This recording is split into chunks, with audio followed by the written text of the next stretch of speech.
Throughout over a whole year of making content, there's always some superhero games that I always wanted to review. The Insomniac Spider-Man games and the Batman Arkham games, because they always stood out to me as the best superhero games of all time.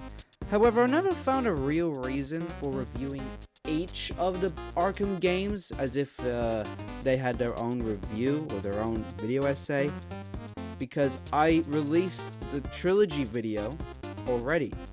Why would I make a review for each of those games? However, the Spider-Man games from Insomniac pretty much have a perfect run of games, as far as I can tell at least, and I really wanted to compare those games to the Arkham games. Now the reason I chose Batman Arkham Asylum as the game to compare Marvel's Spider-Man is that both games are the first games in their IP, and it would be more of a fair test to compare rather than Arkham City or Arkham Knight. But this video is pretty much gonna be simple, alright? We are gonna be objectively benchmarking each of those games, with a little bit of bias, by the following criteria: story, open world, traversal, core gameplay mechanics, collectibles, and some extras. But let's not waste any more time so that we can decide which is better.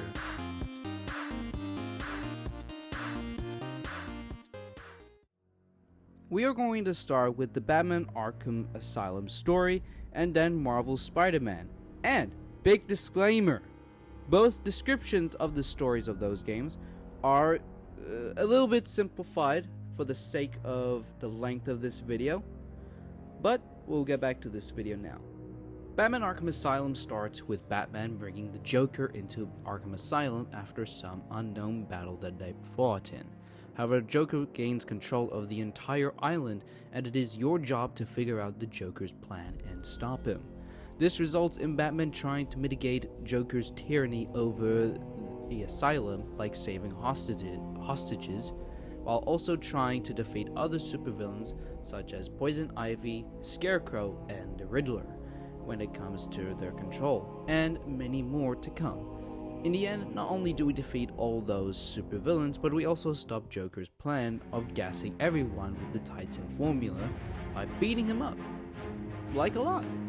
And if you don't know what Titan formula is, it's essentially turning people into Hulks, but you know, more disgusting looking. Batman Arkham Asylum does have some solo moments, such as his fears for the safety of the people on the island, such as Commissioner Gordon. However, this was always cut short with either Batman's investigations for the Joker's plan or the action of Batman facing his own villains. Spider-Man's story, however, goes into a much different route than Batman Arkham Asylum, as they firstly start off with Spidey beating up Wilson Fisk, the Kingpin, sending him off to Rikers, a prison with a bunch of other supervillains, which is a very important detail that will come up more later.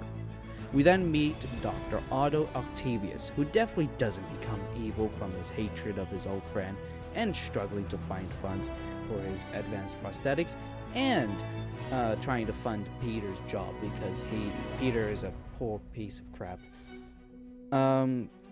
After which Spider-Man finds the inner demons for the very first time and fights a bunch of them until he meets MJ, Peter's ex at the time. And this was the moment that Spider-Man, along with MJ and Yuri, investigate what is the inner demons and what they want, which we find out that they want to use Devil's Breath to create a pandemic and frame it on Oscorp's negligence, especially Norman Osborn's leadership, which, you know what, they kind of are going somewhere with that. What I liked throughout the game was how Insomniac has shown unique relationships to Peter and upping the stakes, examples of which would be Otto, Aunt May, and Miles Morales. Insomniac displayed not only the birth of Dr. Otto Octavius and his hatred for Norman Osborn, but also the unique relationship between Peter and Otto, and its reason it's so important is that Peter is having a conflict on saving or abandoning Otto in the endgame, but more on that later. Insomniac also has shown the relationship with Peter and his aunt, who is essentially his mother at this point, with how much they both cared for each other and how much they tried to help each other. And last, but certainly not the least, is Miles Morales. And Insomniac also shows how Peter tried to help Miles by how he dealt with the death of his dad, Jefferson Davis. They also showed how Miles grew from understandably grieving to now helping Spider-Man saving the world. And that shows us that yes, anyone can wear them out. But anyway, the end game of the story is essentially Spider-Man stops Miss Martin Lee and sent him to Rikers. But then, not even a week later, the prison experiences a breakout of all the inmates from Rikers. And all the inmates came out, which has the likes of Rhino, Electro, Scorpion, Vulture, and of course, Martin Lee, or Mr. Negative.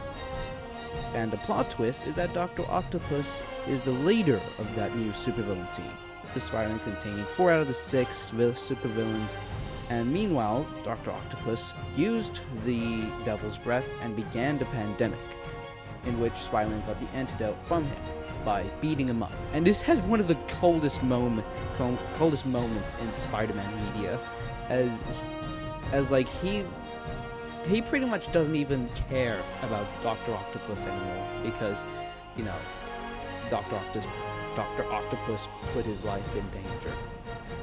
Anyway, we then send the antidote to Feast, and we find a difficult choice.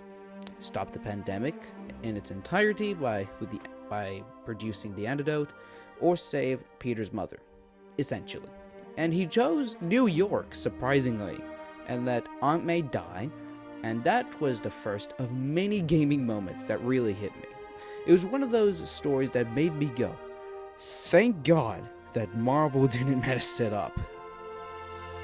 Now, as you could probably tell, I talked a whole lot more on Spider-Man's story rather than Batman Arkham Asylum story.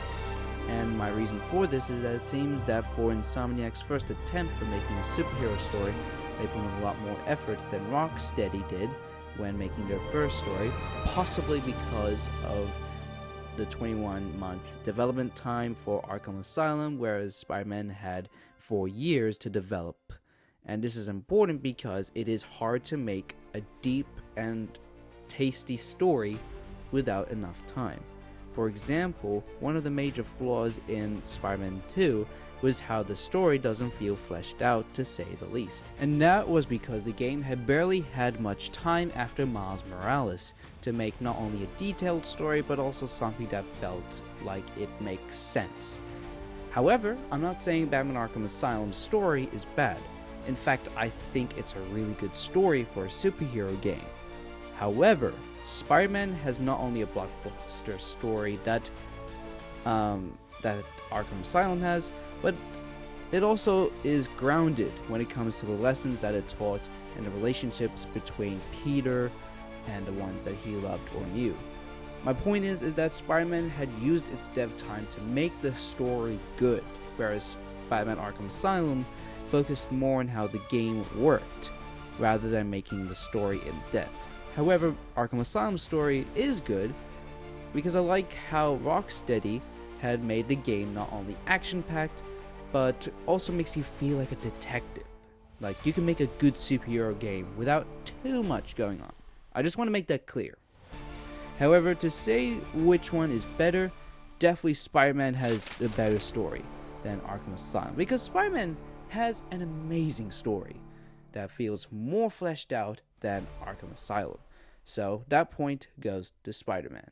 Now, let's get on to the open world. Now that we are done with the story part of these games, it's time for the fun parts, and that is the gameplay, starting off with the open world of both of the games. Now, what I love about both of these games is how different they are when it comes to the open world. Like, Arkham Island is dark, rainy, and horror-esque compared to New York, which feels very bright and look on the bright side kind of vibe. And both of these games have perfected their designs in their own way. For example, it makes sense that the Arkham Island remains to be rainy and dark because, realistically for the story, All of it would take place in one night, and also it represents one of Batman's greatest fears, that being on what if the Joker and the other villains had taken over Gotham City, for example. And it's kind of the worst case scenario. It's also very clearly trying to make you feel uneasy and disturbed around the setting because you really don't know what to expect, and you would be afraid for the next jump scare that's going to happen in the story, whether it would be the Joker teeth, or something related to Scarecrow. The setting of Arkham Island also gives you a sense of mystery, especially when you go through the collectible grind, as you want to know what was the horrific history that took place in that island through the Chronicles of Arkham, which I'll go into more detail over the collectibles portion of the video. In contrast, I will say the actual size of Arkham Island is much smaller than New York and Spider-Man, but it is much more dense than New York, if that makes sense. On the island you see more unique character, whereas New York is the concrete jungle, but more on that later. New York City in Spider-Man is of course much larger than Arkham Island in length, width, and height, as you have massive and tall skyscrapers that help you swing throughout the open world. It's also much prettier when utilizing the graphical performance as an advantage, and it even has different time settings, which are day, sunset, and night. However, I actually find the open world much more boring than Arkham Island, and hear me out. It's a large playground that's meant for the endgame. I found it much more interesting as I swung more through the city than get shot by a prisoner escapee, and it really shows how it would really look like when New York does fall in its worst case scenarios. But other than that, it just looks like a concrete jungle again, which actually sounds cool in theory, but it's not as cool as the creepy feeling you get in Arkham Island. On the ground in New York, it's much more lifelike with cars and traffic jams, as well as many NPCs just walking around. Overall, I have to give the point to Arkham Asylum, as there is so much more personality and hidden story compared to New York. Traversal is such an important portion of this video because both Batman and Spider-Man have such unique techniques of getting around the open world besides walking, jogging, or running. We can start with the obvious character with Spider-Man's traversal mechanics, which is of course swinging around the entire city. If I thought that the open world would be a little bit boring on its own compared to Arkham Island, what definitely isn't is the web slinging. It feels very smooth and satisfying, and I often let the webs gain control to where I want to go. And even when web slinging, there's different techniques like web zip, which helps you get back on track when you mess up, or if you're at a high vantage point, you can boost your fall so that when you finally swing, you go higher and faster. I do think that when comparing this game's web slinging to other Spider-Man games, it would be simpler compared to Spider-Man 2 2004, but in my opinion, it's so much better than Batman's Traversal in Arkham Asylum. In Arkham Asylum, you really only have two ways of moving: the grappling gun and gliding. The grappling gun is where you pretty much zip up to higher points of the game, whereas gliding would be how you would go to lower points from higher points. And to give credit where credit is due, Rocksteady had made those mechanics pretty well for the player, and it gets you from A to B quickly, but I don't think it's as fun as its later games like Arkham City or Arkham Knight, and that these mechanics aren't exactly the thing I'm looking for when playing the game, whereas with Spider-Man, I'm always excited to web sling. Again, I like the traversal mechanics from Arkham Asylum, however, objectively, Spider-Man has more traversal mechanics and it is so much more fun than Arkham Asylum. So that point goes to Spider-Man. How I will be describing the core gameplay mechanics for both of these games is talking about the combat and stealth. And so let's start with Batman Arkham Asylum, then Spider-Man on combat, and then stealth. I absolutely adore the combat in Arkham Asylum, as you have many moves that you can choose from apart from just doing the usual button mashing, with many gadgets like throwing batarangs to distract enemies, similarly to Spider-Man using webs, or using the back claw to bring multiple enemies to you and take them out easily. There are also just so many more basic combat mechanics that you need when beating up enemies, like the counter, which is pretty much blocking the other guy's attack and giving them an attack of your own, or how to stun other like brutes by using Batman's cape so that you can also beat up those brutes, and you can even jump over enemies so that to go to other enemies or as a way to dodge some attacks. To top it all off, the Titan enemies have their own mechanic of dodging their attacks, but at the same time throwing Batarang to stun them, then beat them up and go on their backs so that you can use them to beat up other enemies and rinse and repeat. Pretty much what I'm saying is that the combat is dense compared to Spider-Man. Now, don't get me wrong, Spider-Man's combat mechanics does have some other moves, like punching a guy so hard he's up in the air and you can beat him up in the air. But I feel like with Arkham Asylum, you require a lot more skill in order to master all of these skills, and thus it makes it more rewarding and fun than Spider-Man's combat. Now, when it comes to stealth, I can say for sure that Batman Arkham Asylum absolutely beats Spider-Man's butt, because the stealth has so much more depth than Spider-Man. It requires more skill, and it's like actually more difficult than Spider-Man. Like, for example, alright, you can grapple to other vantage points, but you can also go to corners to do corner covers, or to go to crates and wait for the enemies to come. And if you want to use more of what you have at your disposal, you can also use your gadgets to your advantage, such as using the explosive gel gun, or on weak structures, or batarangs to destruct other enemies. You can also use detective mode to essentially know how many enemies there are, where they are, and if you can see them, or how panicked they are, which that will always be the most interesting part of detective mode in any Arkham game. Comparatively, Spider-Man consists of you waiting for the enemy to be safe, to make a takedown, or just spinning on a web on an object to distract someone, then taking out those guys, which feels very basic after playing Arkham Asylum. In Arkham Asylum, the enemies are also more difficult, as they seem to give you more damage with their guns than Spider-Man, and they would even be smarter than Spider-Man's foes, as they could go in pairs and stick together or plant mines on gargoyles, whereas whenever I feel like going stealth in Spider-Man, I feel like the bots are so stupid. On top of all that, it feels like you don't need stealth in Spider-Man unless the game makes you. Like, I tried to make one of those stealth sections of the game into combat and it worked well. Granted, I didn't have a lot of health after that, but it does go to show how easy it is to not do stealth in Spider-Man, which, defeats the entire purpose for me. Overall, it seems that Arkham Asylum takes the point for overall core gameplay mechanics, and it seems neck to neck right now. So, let's look at the collectibles.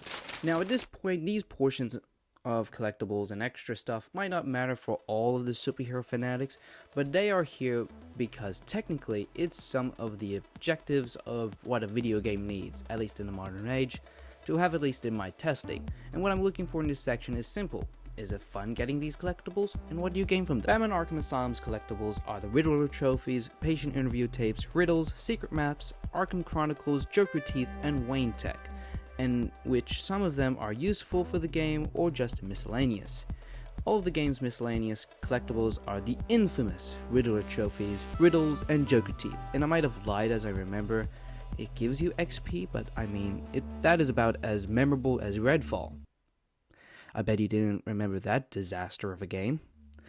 However, some collectibles are for the story, like patient interview tapes or Arkham Chronicles, which talks about the origins of villains, or Arkham Asylum. And some were for the gameplay, like secret maps or Wayne Tech, to make your progression easier. Now, on one hand, these collectibles are very rewarding once you get them all, since you spent God knows how long you got those stupid trophies. Like, why? On a serious note, like the collectibles in Arkham Asylum, however in Spider-Man I found it surprisingly simple. The collectibles would be in backpacks and landmarks, which give you special tokens to get lore or suit stuff or gadgets, as well as other tokens are gained from other places in the open world, like crime tokens, base tokens, and challenge tokens, and puzzle tokens, which can get you the same lore or suit stuff or gadgets, which helps you a lot with the experience of the game. But apart from the suits in the Spider-Man, you needed none of it. not to mention that it was easy, but more on that later. It's kind of tough making a decision because Arkham Asylum is rewarding for the amount of time you take, but saying that it does take a long time, and I'm sounding like a broken record. Whereas Spider-Man's Collectables is quick, but it isn't as rewarding. So I think this would be a draw, and that means this next portion would be win to either game rides on this next portion. Extra stuff. I'm about to waste absolutely no time and get to the point, starting off with Batman Arkham Asylum and what's their extras. Well, not much. To give credit where credit is due, there are 3 skins that you can play in the Free Flow and Predator challenges, which is Batman in his main suit in the game, the armored suit that we never see in the other Arkham media apart from these said challenges, and even the Joker with his own mechanics, which I kinda hate because they feel limited in Predator challenges. Like, why does Joker have only 1 bullet? Give him at least 3, right?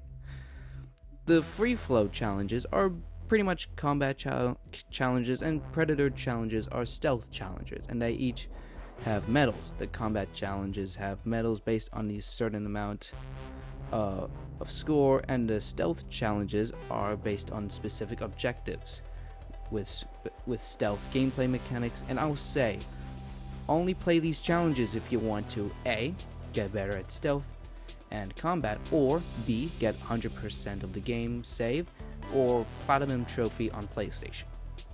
But other than that, you'd probably be thoroughly bored. However, Spider-Man is different because they packed in so much content in this game. For example, everything is in the open world, and the places to get base tokens, which are Fisk hideouts, prisoner camps, demon warehouses, and Sable outposts, focus on stealth and combat in the game.